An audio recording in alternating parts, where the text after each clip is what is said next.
Hello everyone and welcome to part 17 of the Land of Rule. Now the last time, I don't know if you find this if you've got a sibling, but Rose and Arthur don't really get along at the moment. But when they really need one another, Arthur pulls through for Rose and Rose pulls through for Arthur. And I think that's like brothers and sisters and sisters and sisters and brothers and brothers. You can argue and argue and argue, but when you need each other, you know that they're there, like a best friend really. Deep down sometimes. Right, chapter 36. Two hands grab hold of me and pull me out of the water. It's Win. What took you so long? You've been ages. I don't answer. I just start running. We burst out of the tunnel. Immediately I notice how light it's got. It's still gloomy, but now I can clearly see the crooked towers of the crow's nest and its tall wooden doors. We can't waste a second. Up ahead, the Lost Girls have carried on jumping along the rocks with Stella at the lead. Rose is catching up with them. She clears the big leap with ease. She's not drifting now. She's on fire. Win and I follow. We run flat out along the magic road. We pass the rock where the scarecrows attacked us and keep going. We're going faster than in any of our training sessions. We're going faster than I thought possible. The Lost Girls reach the large rock where we're going to summon the dragons and Rose leaps on after them. Hurry up! Stella calls back to us before a wave crashes over the rock, hiding them from view. Win and I jump onto the last rock and run to join the girls who are bunched together in the middle. I feel exposed on this wide rock with the crow's nest so near. Plus, the crack runs right through it, almost splitting it in two. Quick, I say to Rose, call them. Rose puts two fingers to her lips and whistles. The sound is immediately drowned out by the waves. Will that really work? Asks Stella. I was there when they hatched, says Rowan firmly. My voice was the first they heard. They will hear me. I look up. Rose sounds different. Rose sounds like a master of roar, and she's standing like one too, on her own at the edge of the group, back straight, staring towards land and watching for her dragons. The rest of us haven't quite got her confidence. We huddle up, shifting uncomfortably and willing the dragons to appear. Suddenly, a lone crow circles above us. It caws, its beady eyes watching us closely. Win meets my eye. Like me, he's wondering if this is just a curious bird or one of Croaky's spies. There! Rose points at two dots far away in the sky. The dragons are coming. The sight of the two huge dragons approaching is a relief, but it makes me feel more exposed. Perhaps the others feel it too, because we gather even closer together. This is it, says Stella. We need to get going, tackle the last bit of the magic road, but first we do our war cry. Girls?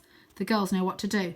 Lost girls, lost girls, lost girls, lost girls, they chant, their voices rising above the sound of the sea. At the same time, they stomp their feet up and down, and I can't help glancing nervously at the crack that cuts across the rock. With a final yell of, Lost girls! They fall silent.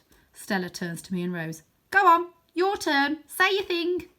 Despite her newfound confidence, Rose develops a sudden fascination with her feet, so I'm forced to lift my fist in the air and shout, Hear me roar! I sound totally pathetic. Roar, goes Win, clawing at the air with his hands. He doesn't help. That's it, Stella yells. We're about to fight the Scarecrow army for your granddad, and that's all the encouragement you can give us. I know, I say, my teeth chattering from the cold, and we're massively grateful, but look at the sky. It's almost morning. You need to get going. Stella opens her mouth, but before she can speak, Rose steps forward.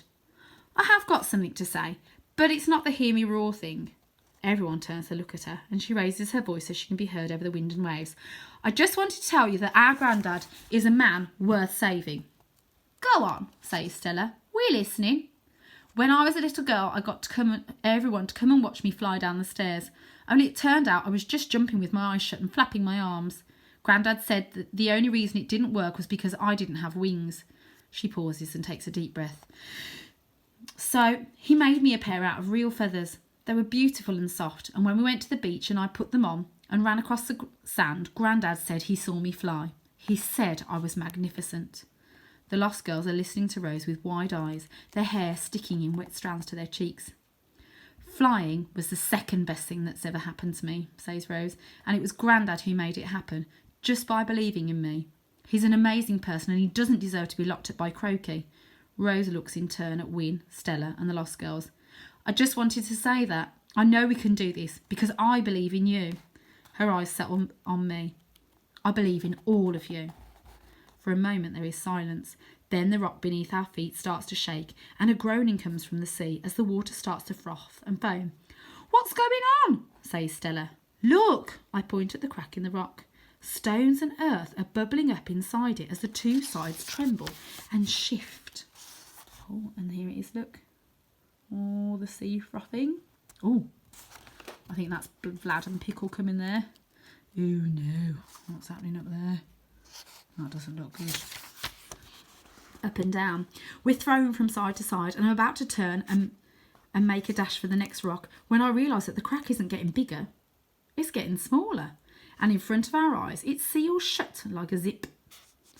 "Imaginary," Win whispers. I sigh with relief. Totally. Then I glance back along the magic road, and what I see makes my blood run cold. Rock by rock, the magic road is disappearing into the sea.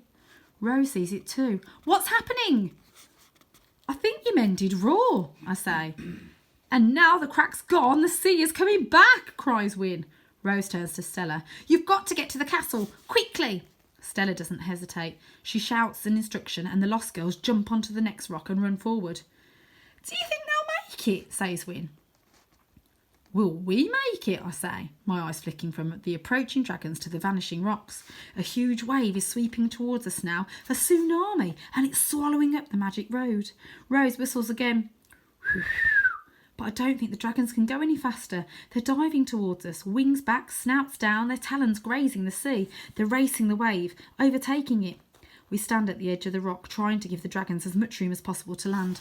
Pickle comes first, skidding to a stop by our feet. Rose leaps forward and scrambles onto its back. "Gobbo! Gobbo!" she cries. And they're off, clearing the rock seconds before Vlad crashes down. Then the wave hits. I throw myself at Vlad's side and my fingers find a spike as the water sucks at my legs. Win grabs hold of a spike too. "Gobbo!" I cry, and Vlad rises up in the air, plucking us out of the sea. As he chases after Pickle, we heave our soaking bodies onto his back. I look down. The lost girls have almost reached the crow's nest, but the wave is catching up with them. Stella is at the front. She takes a giant leap, landing on the rock that forms the base of the castle. As the rest of the lost girls pile after her, the castle's doors swing open. A scarecrow appears in the doorway, then another, and then they're pouring out, charging straight towards the lost girls. Crows follow them, bursting out of the door and the windows of the castle and diving after the scarecrows. There is one girl left on the magic road. She jumps, her braids flying behind her. Then the wave hits. Vlad sweeps round the side of the crow's nest and the lost girls are hidden from view. Chapter 37. Rose takes Pickle out to sea and we follow. The sight of the last girl disappearing behind the wave is seared onto my mind. My instinct tells me to go back, but I tell myself that the lost girls look after each other and Stella wouldn't lose one of her girls. Right, now, it's Grandad who needs me. "For Bastoba!" I shout. But I barely need to instruct Vlad. He's flying so fast that his nose almost brushes Pickle's tail. Ahead, Pickle starts to turn, rising up at the same time.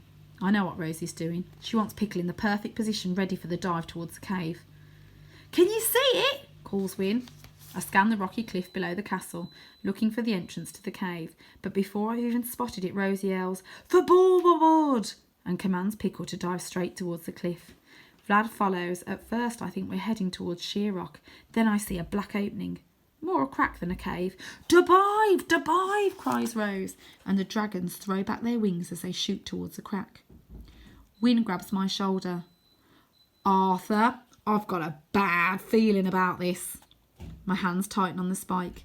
The air screams past me. Like Win, I can't quite believe this is going to work. The cave looks tiny and the dragon's wings are so wide. We can't enter the cave head on, but if we tilt, we might make it. "I'm shutting my eyes," Win cries. "I can't watch." I can't shut my eyes. Even if we wanted to, we're going too fast to turn the dragons now, and Rose is already urging Pickle further and further, over until his wing is pointing towards the sea. "Le beft! Le beft!" I press my leg into Vlad's neck. I'm not sure if I need to. Already he's started to turn. I squeeze my hands tight around the spike and Win clings onto me. "This is it," I think as the cliff looms up to meet us. "This is it." With a cry, Pickle soars inside the cave. At the last second, he throws out a ball of fire, and I have no choice but to fly Vlad straight into the flames. I shut my eyes and brace my body, preparing for anything. I feel burning flames brush over my skin, followed by blackness, and then blissfully cool air. I open my eyes. Win! We're in the cave! My voice echoes in the darkness. We did it! We did it! Vlad roars, lighting up the tunnel, and I see that we're still flying over the sea. Ahead, Pickle is preparing to land next to the huge bulk of the raven. Vlad, slabo, down! I shout as we shoot past the raven. Vlad pulls in his wings and stretches out his talons. Can I look? Win yells. Not yet! Vlad lands with a crash, sending me and Win tumbling to the rocky ground. Rose pulls us up. Can you believe it? Her whispered voice echoes around us. We actually did it! I look up. The raven towers over us. The ship is tall and narrow, the perfect shape to slip in and out of the cave. She sways gently in her mooring, her ancient timbers creaking as waves lap against her side. Water drips and the cave is filled with a raven's smell of tar and tanned leather. Finally, we're inside the crow's nest. We have to move fast. I half run towards the back of the cave and Rose follows. Even if Croaky didn't see us on the dragons, he'll know that the attack has got something to do with us. He's probably searching the castle right now. Win calls after us. Do I have to stay here? Yes, we agreed, says Rose. You have to look after the dragons. They're our getaway vehicles. But why me? Win stares back at the raven. That thing gives me the creeps. The ship's sails are down, but there's still something chilling about the way the oily leather ripples in the breeze, like she's a sleeping creature waiting to spring into life. We've never seen the raven like this, inside the crow's nest. It's a boat, I say. That's all. She just looks menacing. Win nods, then runs over and pulls us to him. Be careful. I want to see 3 of you coming back, not 2, and definitely not 0. It isn't like Win to be so worried, but I understand. This place feels rotten. Even the dragons look unsettled. They're pacing the flat rock, deep growls rumbling inside them, and smoke seeping from their mouths. We will, I say. Then we wriggle from his arms and run towards a wide stone staircase. It's lit by flickering torches, and as we go up, taking the stairs 2 at a time, our long shadows dance along the wall. Don't let those dragons go anywhere, Rose calls back. Then we turn a corner and we're on our own in the crow's nest.